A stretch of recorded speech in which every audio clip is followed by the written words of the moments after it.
We're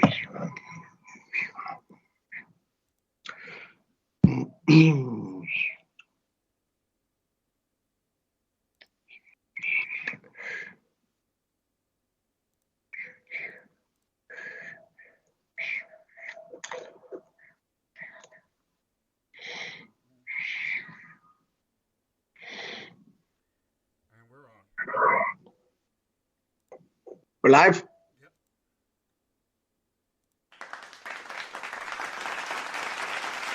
We're on?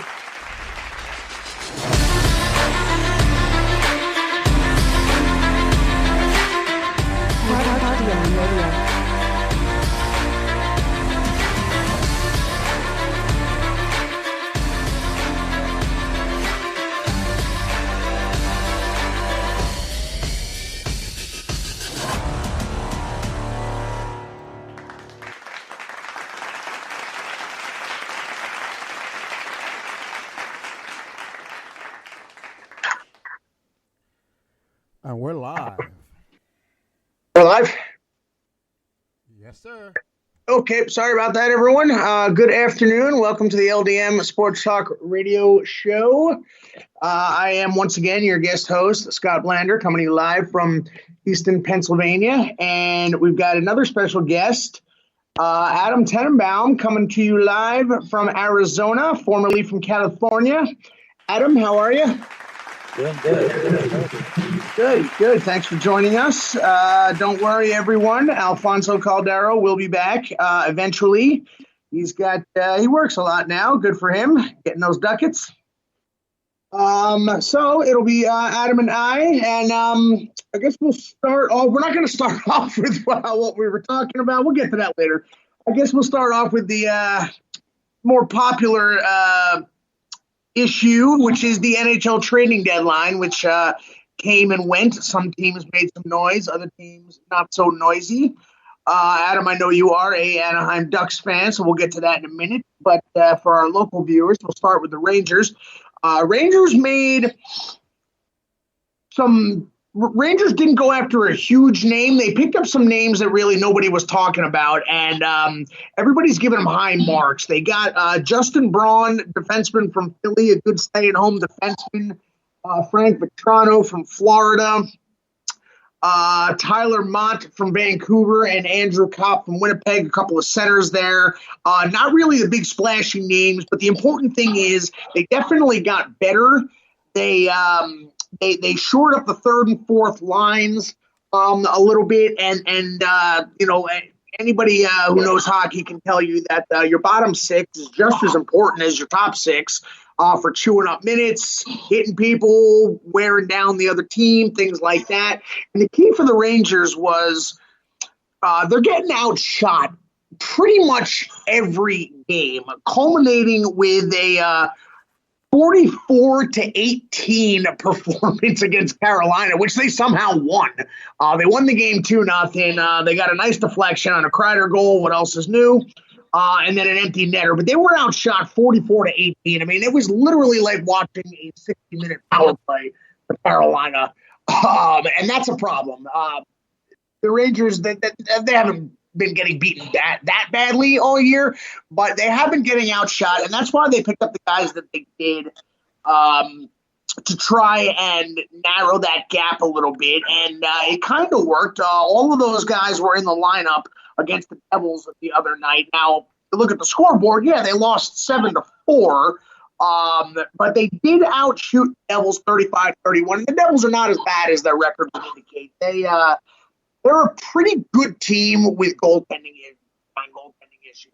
So they built a very potent offense. So the one good thing to take out of that is that the new guys, Andrew Kopp had 2 assists, and they did outshoot the Devils 35-31. The only problem is pretty much every decent shot the Devils had went in, so they lost 7-4.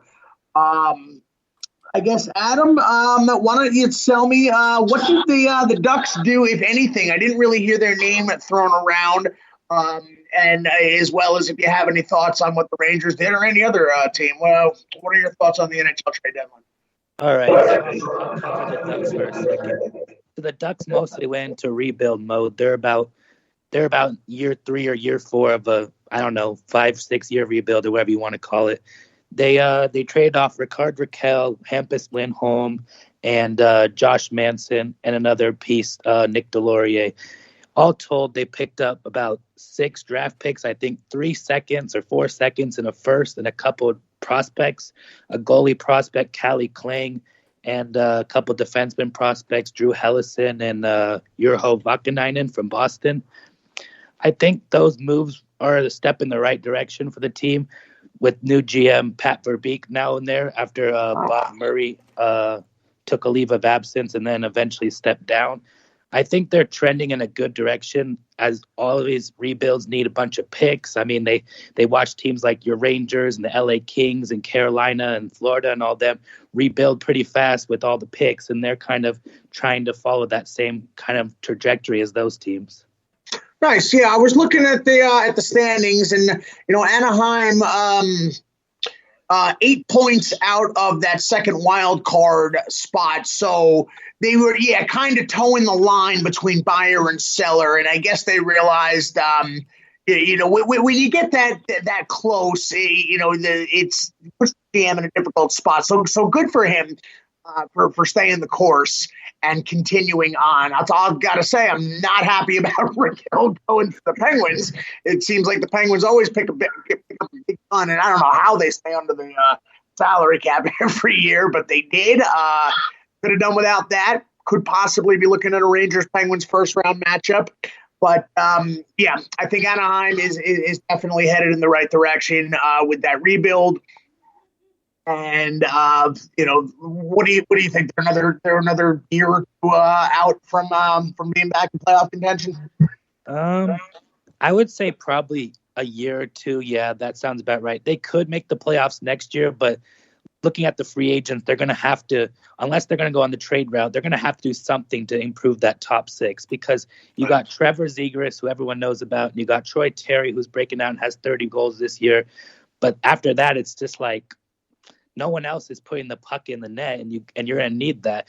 Does that mean they're going to go out and get a Claude Giroux or a Philip Forsberg or a Johnny Gaudreau? Those might be a little too pricey, and they may not want to come to a rebuild. But if they do, kind of like your Rangers got Panarin to restart that rebuild and get it going, that's kind of what they're needing. They need that big name to kind of string along their young pieces. Right. Yeah, exactly. That's my criticism. That's where I have a lot of Devil fan friends, as you might guess, and in addition to a goaltending, which is code red, their goaltending issue. They need, they've got some quality youth. Again, I was at that game Monday night and watched the Devils. They're actually, as much as I hate them, they're actually a very young, exciting team to watch, and that's. In addition to goaltending, they need a big name veteran. I know they got a lot of money to spend in the offseason. They need to pull a big top 6 veteran forward in there. Is really the only big name veteran presence they have is PK Subban, and nobody seems to think they're going to be re-signing him. He's making $8.5, $9.5 million a year. Definitely not what he was. So they'll probably free up even more money, and they'll look for them to have a big offseason.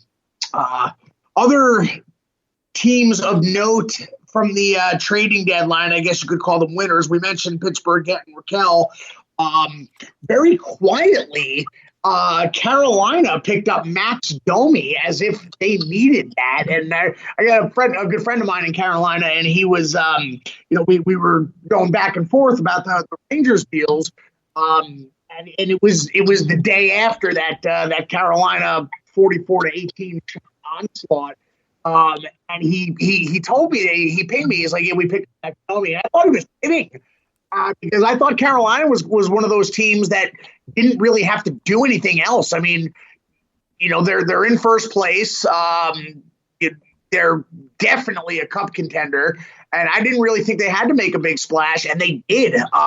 They got Max Domi is a real solid pickup for them. So they shored up that. Their offense, which really didn't need any help.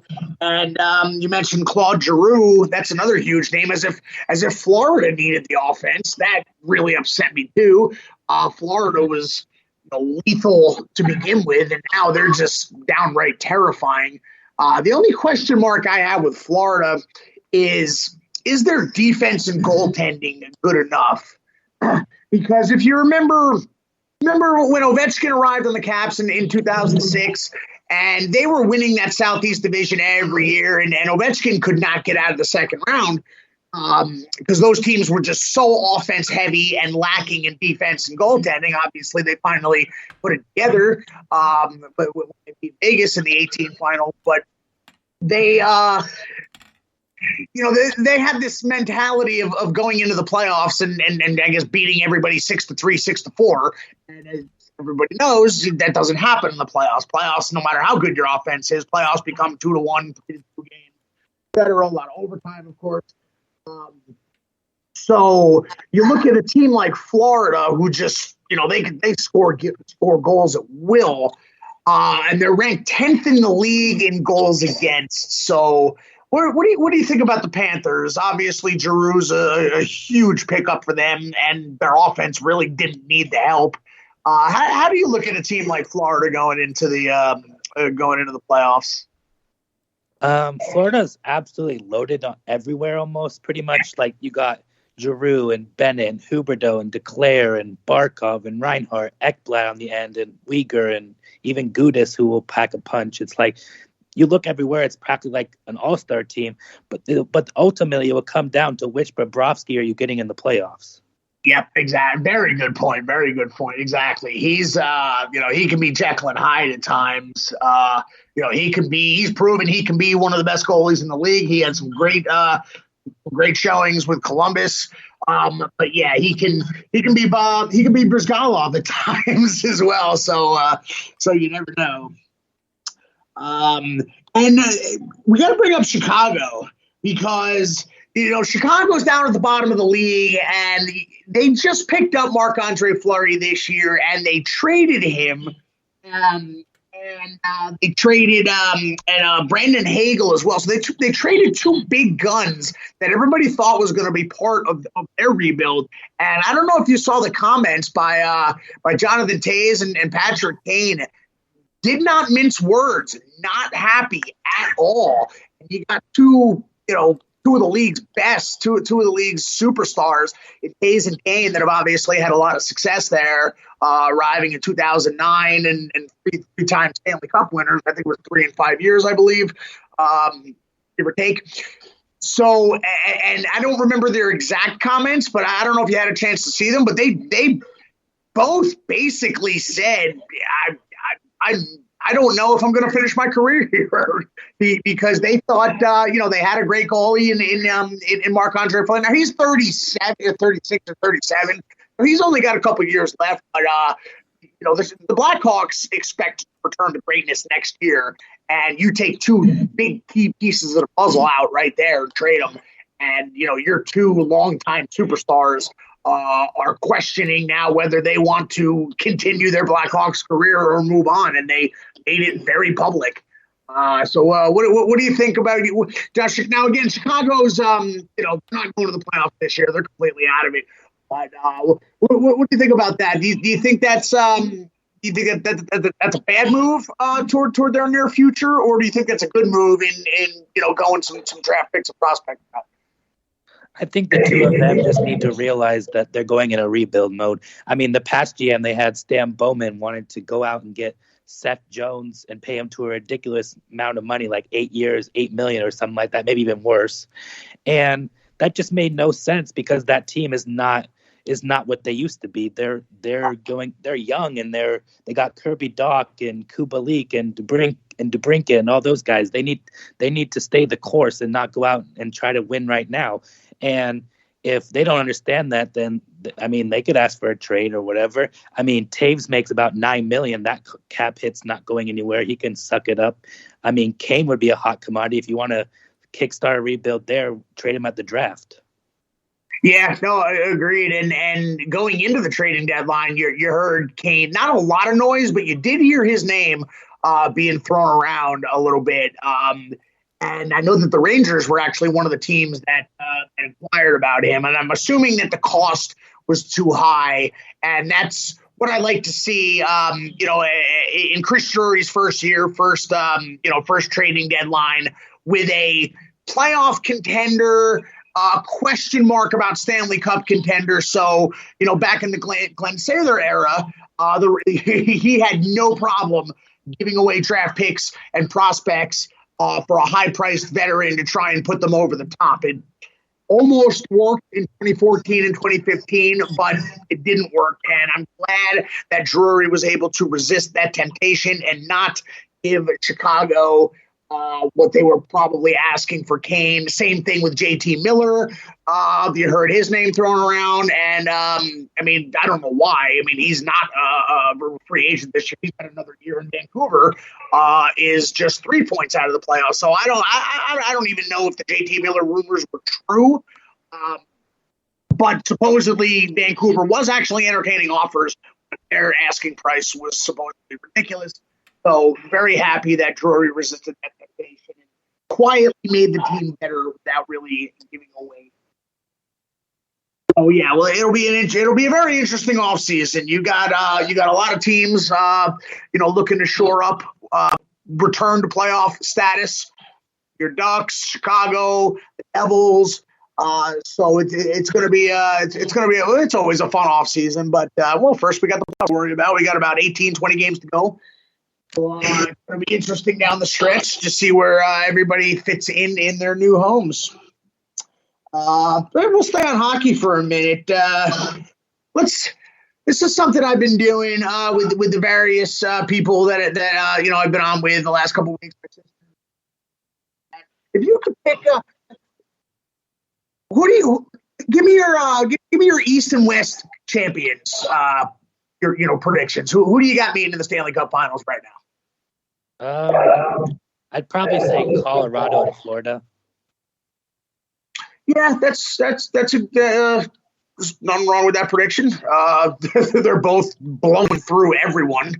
I like that. In fact, I'll match you on Colorado, and I'm going to go Carolina. Carolina does not get any attention really.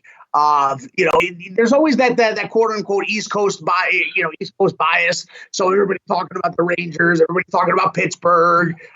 Washington, of course, is always in the conversation. Florida's definitely getting some love as far as league wise goes, but Carolina for some reason, this is 3-4 years back now. The end of the conference finals, and again, they took an insanely good team and added Max Domi to it. So I'm going to go Colorado and Carolina as my finals. Plus, I put money about 3 months ago. I put money on Carolina to win the Stanley Cup. Rangers don't win it, which I don't expect them to. Carolina's who I would like. All right, moving on. It is March. That means March Madness. So let's talk NCAA. And of course, when I say NCAA, I'm talking about your number one in the country ranked Maryland lacrosse team, fresh off their 23-12 blowout of the number 2 ranked Virginia. Wait, what's that? Oh, we're talking basketball. Okay, I'm sorry. I thought we were going the lacrosse route there. Okay, never mind. All right, you know what? I slipped it in. Okay, NCAA tournament. That sounded better in my head. All right, so we are down to the proverbial Sweet 16, and I guess we'll run it down here. In the West, you've got number 1 ranked Gonzaga. Survived a scare with Memphis, 82-78 final. They did hold on, and they will face number 4 Arkansas. So that side of that bracket shaping up the way it should be. In fact, that entire bracket is shaping up the way it should be because you got number 3 ranked Texas Tech against number 2 Duke.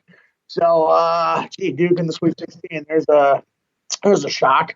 So, all right, well, I guess we'll go bracket by bracket. So you got 1 face of 4, 2 versus 3. Exactly the way it's supposed to be in the West. Chicago, Arkansas, Texas Tech, Duke. Who do you like coming out of that bracket this weekend? So I'm going to take Gonzaga over Arkansas. Just the better overall team. Arkansas did not look very good the first week, barely beating Vermont and then New Mexico State. It just doesn't it just doesn't inspire much confidence for me to think they're going to be able to take down Gonzaga. And then here's the big one: is tonight Coach K's last game. Oh, that's right. They do play tonight. Let's gonna go with yes. Texas Tech gets the upset. Nice.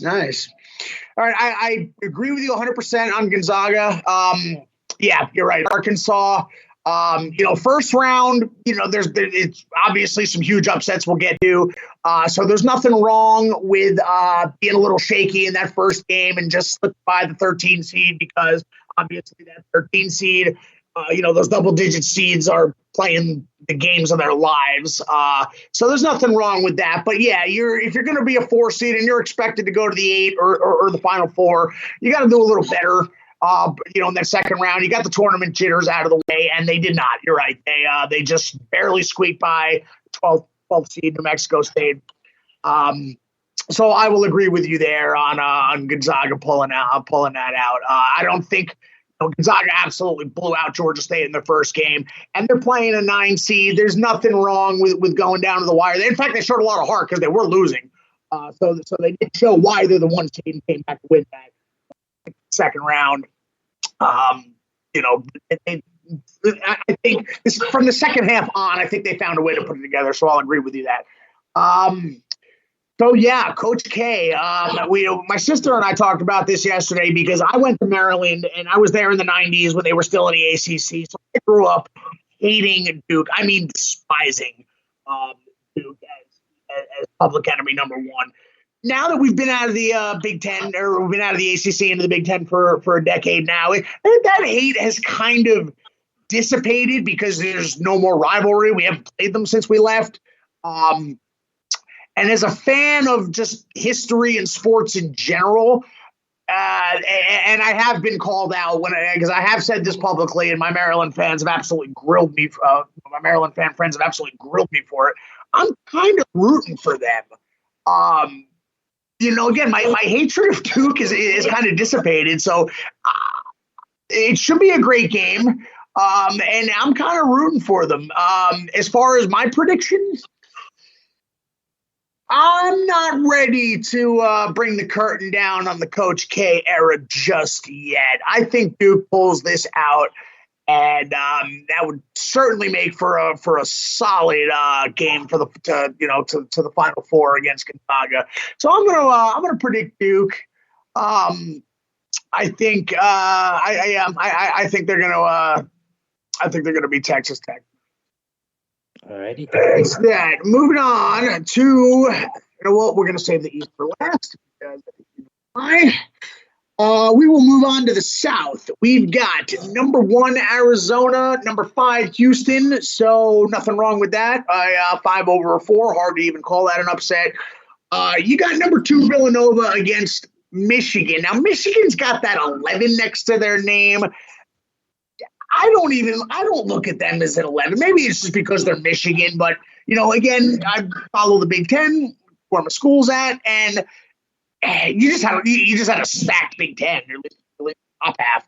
So I'm not so sure about them being an 11. Like, I look at that first round when they knocked off Colorado State. I don't hit 11 over 6.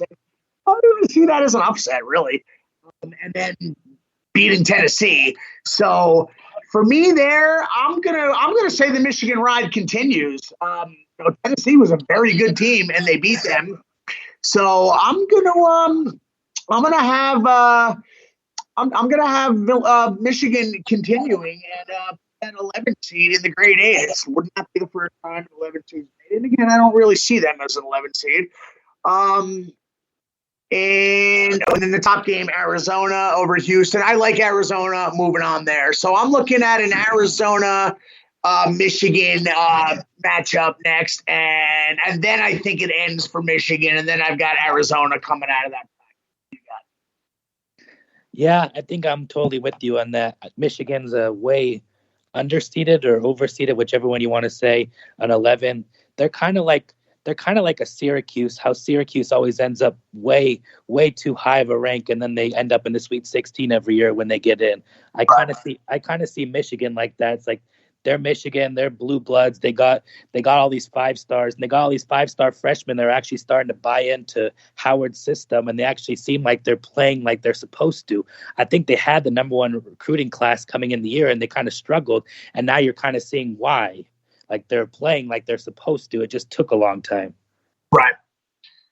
Yep. And then I'm totally with you on Arizona as well. I think Houston might keep it close with that defense. They're pretty good on the defensive end and the boards, but Arizona just has too much skill level to lose that game. Gotcha. Yep. Nope. Okay. We're in agreement there. Moving on to the Midwest in the top half, you've got all is right in the world, 1 versus 4. You got number 1 Kansas. Kansas, a number 1 seed. Kansas in the Sweet 16. What else is new? And Providence, and you can even throw Providence into that conversation.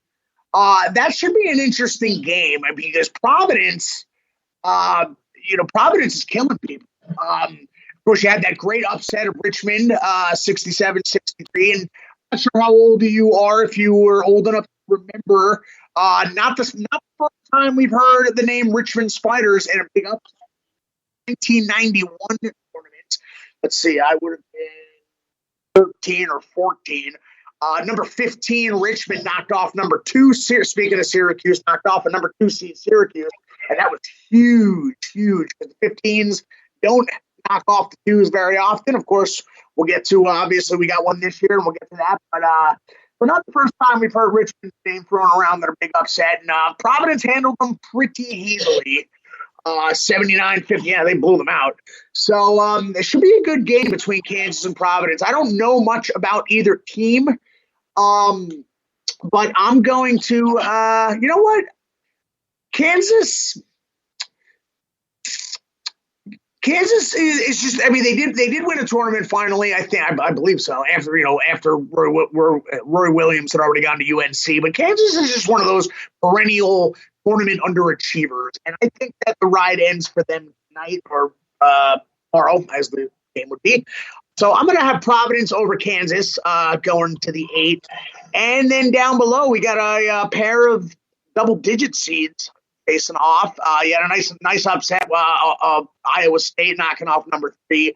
Wisconsin moving on. Back-to-back upsets for them because they did knock off number 6 LSU in the first round. And then you got number 10 Miami, who took out the 2 seed Auburn.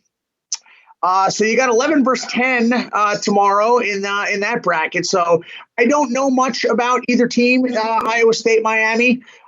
So I'm going to pick Iowa State just strictly because they just seem more of a tournament mainstay to me than Miami does. So I'm basing that on absolutely nothing. So I'm going to go with Providence over. I'm going to go with Iowa State over Miami, and then Providence cutting down the nets in this bracket, beating Iowa State on Sunday.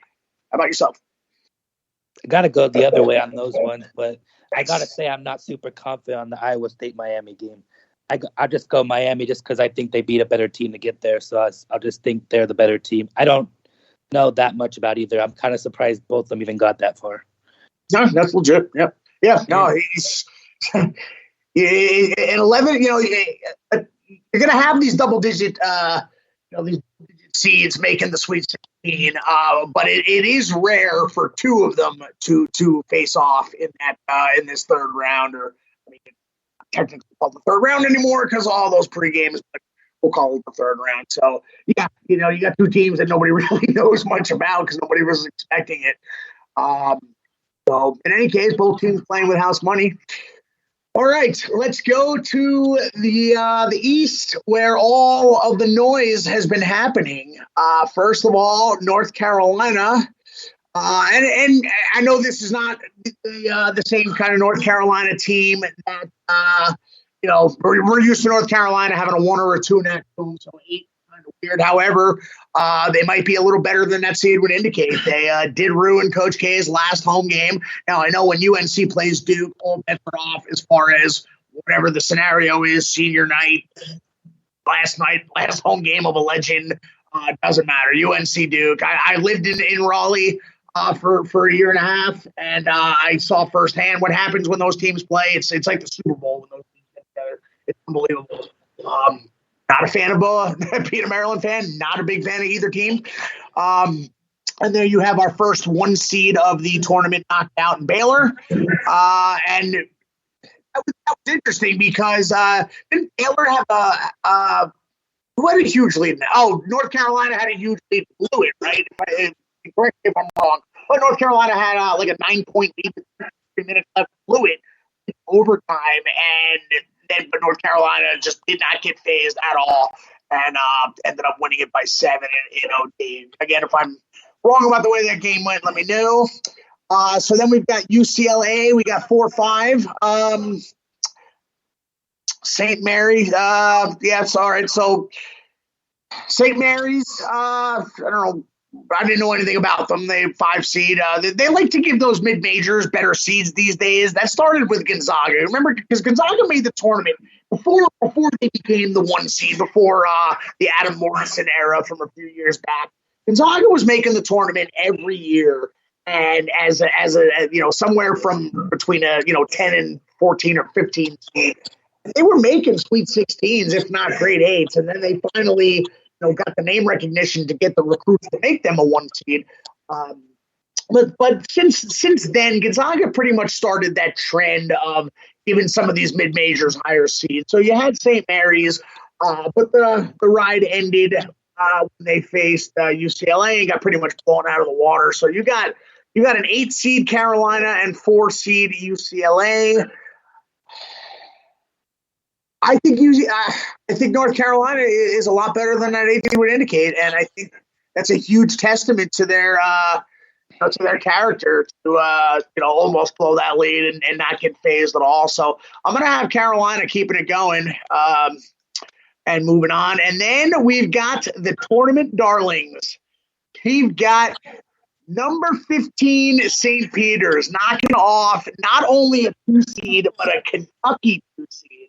You got the name and the number right there of an earth-shattering upset in the first round, and then they kept it going over number 7 Murray State 70-60. So we've seen things like this in the past, and number 3 Purdue. What are they doing the first?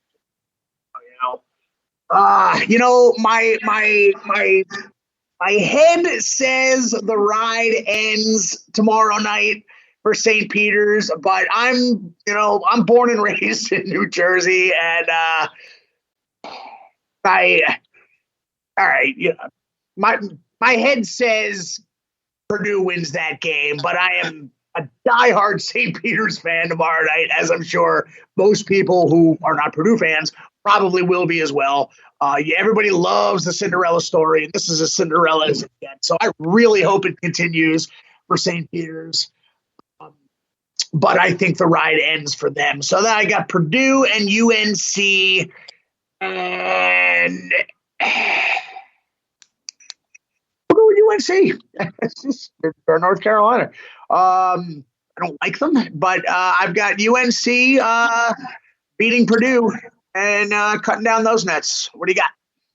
So for the whole thing, I got Purdue winning that. So that would tell you that America's darling St. Peter's with porn stash Doug Eder will go down, unfortunately. UCLA and UNC, that's a pretty close game. If UCLA is fully healthy, which one of their guards, I believe, got an ankle injury in the last game. If he doesn't play, I think I like UNC for sure.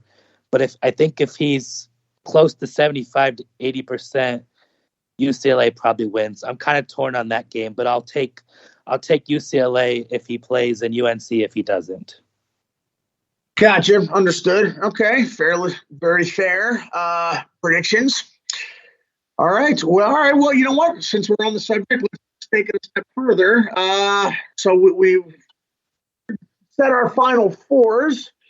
Well, let's see. You know what? We actually didn't cover. We only covered the first. Let's go back to the West real quick. We only covered the first game. We didn't expand to to the second game this weekend of each bracket until after the East. So I think we both agreed there.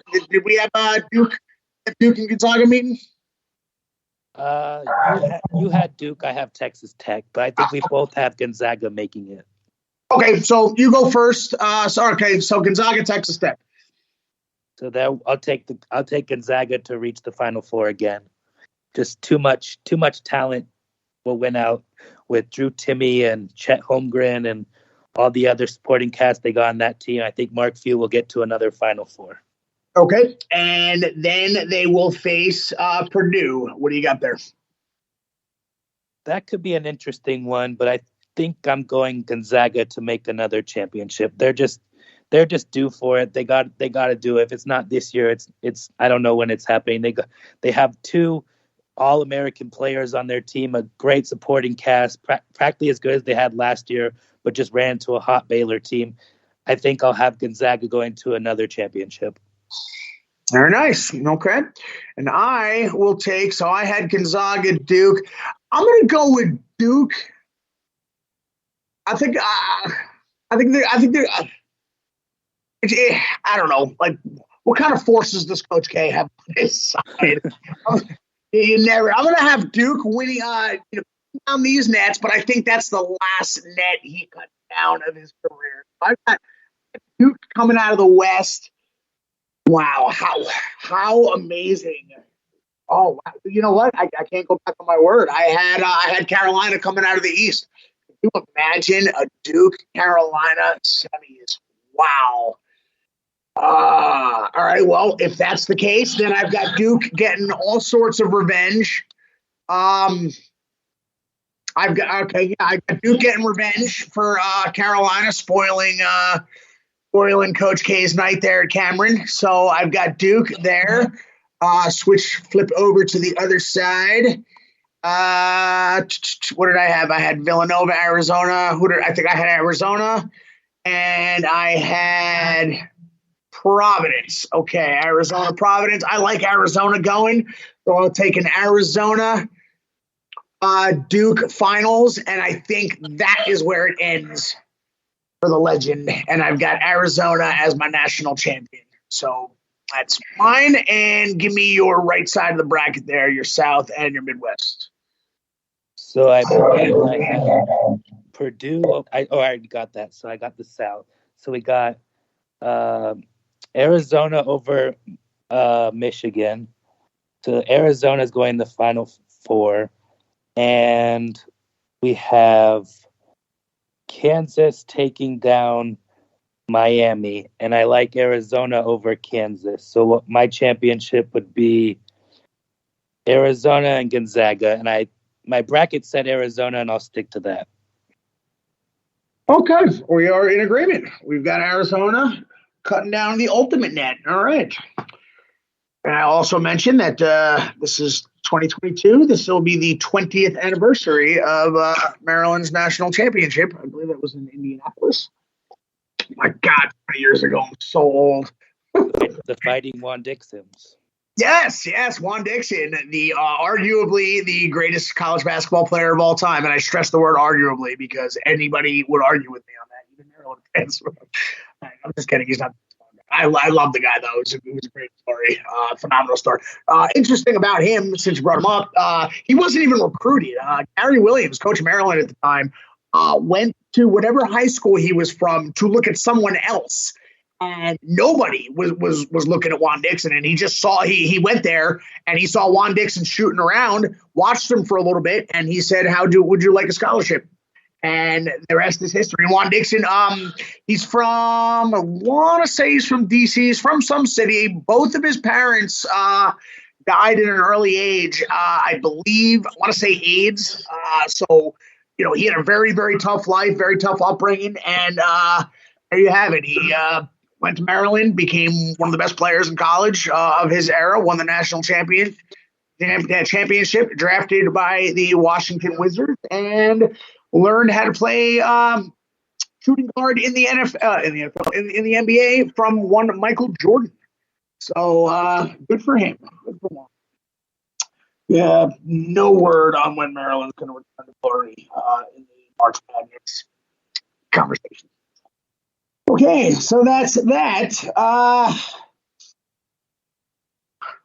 We got football in full swing. The big news yesterday: Tyreek Hill is now a Miami Dolphin. You're a Jet? Are you a Jet fan? I'm a Rams fan. Oh, okay.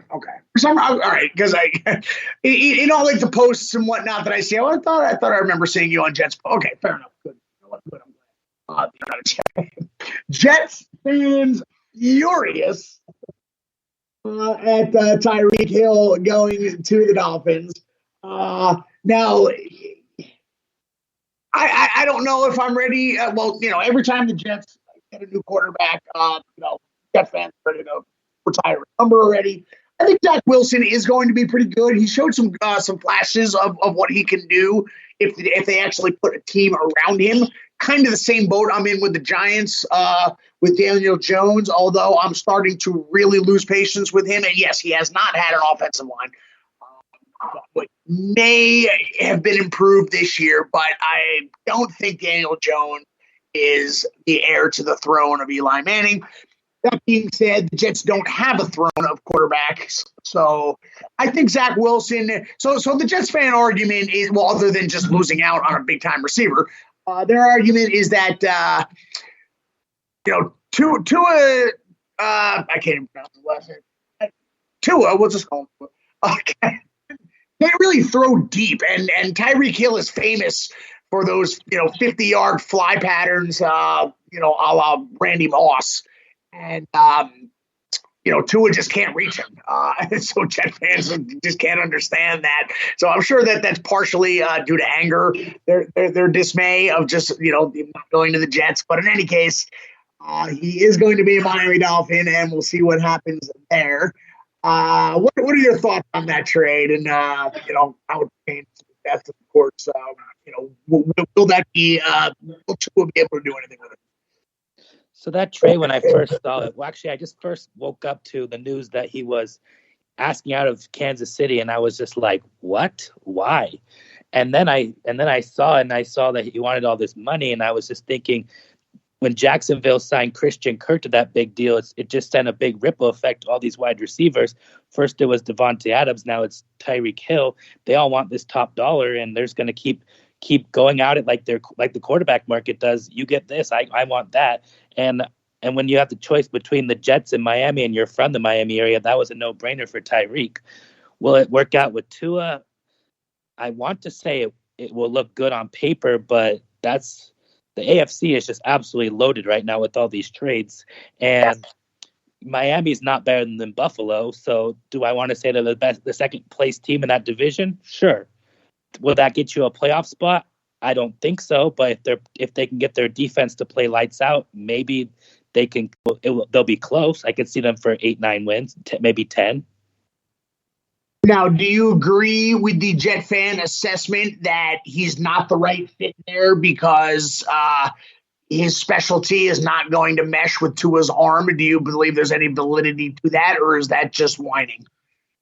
No, that's when you have a skill level like Tyreek Hill, there's other ways to get him involved, and you could just throw a dump off past 5 yards and let Tyreek run. Like Deebo Samuel just came from is on the Niners, and their offensive coordinator Mike McDaniel is now the head coach of the Dolphins, and Deebo Samuel's not running deep down the field, and he put up over 1,000 yards receiving and probably close to 800 yards on the ground or something like that. Like Mike McDaniel knows how to get his skill players the ball, and that's what Miami's going to look like. They have a whole bunch of speed guys. They got Tyreek Hill and Chase Edmonds and Raheem Mostert and Jalen Waddle. They'll be a dynamic team, and Tua just needs to be accurate, and that's his bread and butter. So I think Miami will be completely fine. Right. And correct me if I'm way off. I'm fine with the criticism. It kind of reminds me a little bit of Chad Pennington, maybe with a little better legs. Although Chad Pennington had decent legs, but Chad Pennington was a decent enough quarterback. At least I'm thinking for the Jets era. Because where did he go afterwards? Miami. Pennington. Miami sounds right. Yeah. I remember him. He was pretty lethal from within 10, 15 yards, but completely useless beyond that. I don't want to say lethal. Lethal's a strong word for anybody who's ever quarterbacked on the New York Jets. So we won't call him lethal, but he was pretty accurate and very effective. That's the word. Effective. But 10, 15, maybe 20 yards. But beyond that, could not throw the deep ball. And that's to it. So that's my comparison. And if I'm way off, stop me. But that's where I would compare him to. With obviously a lot more mobility, and being a running threat. Well, unless there's anything else in football that I'm missing, that's pretty much the big story. So, all right, let's get to it and put it off. Leah Thomas. Let's talk about Leah Thomas. Obviously, a major story in sports, controversial as to why it's a major story. There's really no other reason why collegiate women's swimming would be all over the national news. But I'm sure everyone knows who Leah Thomas is, a transgender swimmer, formerly the number 440th ranked men's swimmer in the NCAA, now the number 1 ranked women's swimmer in the NCAA. And first, let me say, from a humanitarian standpoint, like I'm not, a Confederate flag waver. I'm not religious, so I don't care. You want to change genders? Change genders. Good. I acknowledge that. Fine. For our purposes, I will acknowledge and accept that Leah Thomas is a woman. Fine. If that's what Leah Thomas wants to be. Now, that being said, this whole issue. Remember when this whole thing started 4 or 5 years ago, when it became really, mainstream, a hot button topic. It started with bathrooms. It started with, which bathroom to urinate in. And I knew then and there that this is going to get a lot more complicated than just bathrooms. And now it clearly is. So now you've got the issue. So again, I'm perfectly accepting of Leah Thomas's lifestyle. That being said, as it pertains to women's sports, not a fan of what's going on. You've got the formerly 440th ranked men's collegiate swimmer in the country, now ranked number 1, shattering records, taking away hopes and dreams, from women who were born females, took a roster spot, and not just Leah Thomas, because a lot of, the public schools, the high schools are completely giving into this. So anytime, you've got somebody who decided at some point in high school that they want to become a woman, the schools, and in the high schools, there's no regulation. With the hormone therapy, there's no test and whatnot. It's just, okay, you could decide today, and they're going to put you on a lot of these high schools. They're just going to say, okay, go, you made the women. But anytime that happens, you've got, a girl or a woman, at the collegiate level that it's a roster spot taken away. And when you're talking about sports like this, a scholarship, there's obviously no multi-million-dollar contract at the end of the rainbow like there is for football and basketball. So anytime, you're taking away roster spots, you're taking away, for the people that are, for the girls that high school will be the end of their careers, you're taking away their high school dreams. And then for the ones that are good enough to possibly get a scholarship, college, which again, there's no, multi-million-dollar at the end of it. So they're getting a college education for free. You're taking that away. You're taking away these roster spots, which means, no potential for scholarship. And then once, everybody that's there, somebody didn't make the team. And of course, she's blowing through races left and right. I know she didn't win one at the end there. And everybody's, thinking that, she took her foot off the gas specifically. Because she's winning every race and shattering records. And I just think it's not good. I think they're throwing women's rights, Title IX completely out the window. And you're basically favoring men. Everybody was bitching a couple of years ago. Everybody was bitching about men, patriarchal society. Well, now you have men.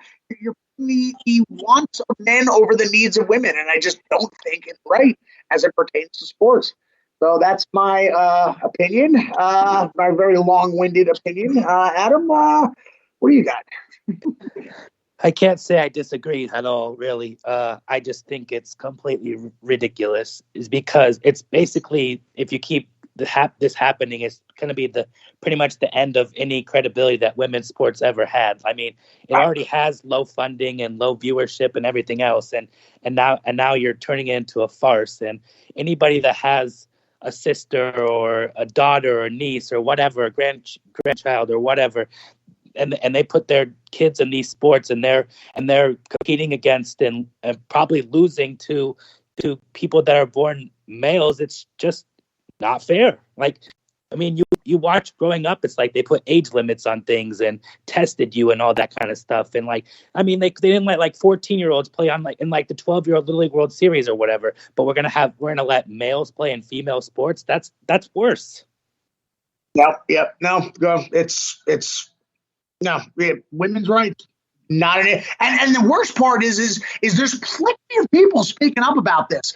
You had her own teammates. Her own teammates were speaking up about it. Other college swimmers were speaking up about it. We're furious. And the problem is they're being silenced and they're being called idiots. You know, like I think my opinion, our opinion is perfect. I think like, okay, it's a humanitarian issue. Like, I'm cool with however you want to live your life. That's fine. But if you have any problem with this at all at any point of it, you know, you're branded a bigot and you're silenced, and they're literally silencing women. I mean, they're just destroying women's rights. It's unbelievable how just one agenda knocks the other agenda just out of contention. It's but yeah, you know, this is absolutely going to you know, wreak havoc on women's sports. You know, what's going to happen, you know, in like a sport like basketball? What if LeBron James decided tomorrow, you know what, I'm getting a lot of thought I'm a woman now, and goes into the WNBA? I mean, you know, that's kind of a ridiculous scenario, but you know, you're going to be knocking women off the basketball team, you know, and it's going to happen. You know, this is just until they reverse course on this and put a stop to it.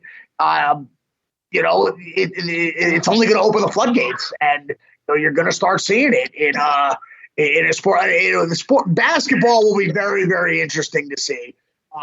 Because, you know, women's basketball, you know, is its own thing. You know, women, I like the sport of basketball. Like Maryland women's basketball is very good. You know, from time often actually. So you know, so I do watch when they're good. I know they were a 4 seed in the tournament. I'm not sure what's going to happen when you know, one of these teams gets a 6'10", 230-pound, formerly male center who starts putting up Will Chamberlain numbers. I mean, where do you draw? Well, we know where you draw the line. The line should have been drawn. The line should have been drawn. The line's been obliterated. So, all right. So that's that. Charles, what kind of time we got? 1 minute to go. 1 minute. All right, real quick. Baseball is back. Now, I'm a Mets fan, and I'm actually pretty excited about what the Mets are going to put on the field this year. I know Yankee fans not very pleased. Where's your lead? Are you a baseball fan, first of all? And if so, what team? I'm an Angel fan, so that kind of goes with its own territory. So my opinion, I want your opinion on the lockout. You think, you know, it was very, very brief, and you know, they're going to put a 162 game schedule together. But do you think the fans are going to get turned off in some degree just because of the whole, you know, you got billionaires arguing with multimillionaires, you know, about what amounts to, you know, dollars to them, while we're sitting here trying to figure out how to afford groceries and keep the lights on again and fill up our tanks? Do you think that lockout, as brief as it was, is going to have some fans saying, you know what, the hell with this? Wait, what do you I think it ended at the perfect time, really, because spring training right now is still going on, and the season's really only got moved to April 7th, which isn't a huge deal. I think the ones that are most turned off were the hardcore fans, and they're not leaving anyway. The casual fans didn't really notice there was a lockout anyway. Like, they wouldn't be paying attention to the right. collective bargaining talks and all the stuff that was going on. It wouldn't make a difference to them because they're not really big into the offseason moves anyway. They're just like, tell me when spring training is and I want to go out and see my team, and tell me when opening day is and what have you. So I mean, as far as that, I think baseball got out of its own way finally and found a deal. Now I will say, if issues come up again in the near future, they will be in some big trouble because people are tired of seeing sports get in their way with all this stuff. They don't care about a lot of people don't care about the ins and outs of the sport. They just want to watch the sport. They don't care. They don't care about the rules and the money and who's making what. They don't care about that. Right. Yeah. No, I agree there. It's not like the '94 strike, which took 4 years to put people back in the seats, and they got lucky with a roid-fueled McGuire and Sosa epic home run battle. That's what it took. It took 4 years, and it took that. And roids are more or less gone, so they don't have that anymore. So, yeah, I think you're right. I think it was short enough and didn't really impact anything to the point where they should be okay. But I think some people might just say, you know what, if I can't afford gas in my electric bill, and I can't afford steak anymore, so I don't really give a shit. And I might, your so-called purists might be done. Who knows? Right. That is all the time we have. Adam, great show. I had a lot of fun here, and it was nice finally semi-meeting you. I know we have been Facebook friends for a while, but I've never met you, so definitely had a great show. I had a lot of fun. Thank you for joining. No problem. Thank you so much. All right. Well, that is it for this week's edition of the LDM Sports Talk Show. Enjoy the last month of hockey season. Enjoy the regional semis and finals of NCAA basketball. March Madness. Thank you for joining us. Everybody have a good night.